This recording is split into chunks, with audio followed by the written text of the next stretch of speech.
Assalamualaikum warahmatullahi wabarakatuh. Saya Fuadi AMDT SH, Ketua Gempita Aceh Timur. Saya mengapresiasikan positif langkah yang diambil pemerintahan untuk melakukan pelanggaran terhadap kegiatan FPI.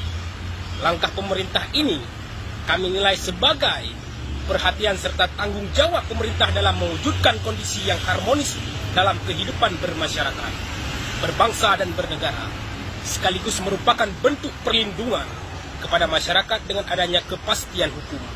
Diharapkan kepada semua penegak aparat hukum dapat menindaklanjuti keputusan tersebut. Insya Allah, kami akan selalu mendukung setiap langkah yang diambil pemerintah dan aparat keamanan dan menciptakan keharmonisan dan kedamaian dalam hidup bermasyarakat di seluruh Indonesia, khususnya di Provinsi Aceh. Saya Fuadi AMDT SH mengucapkan terima kasih. Wassalamualaikum warahmatullahi wabarakatuh.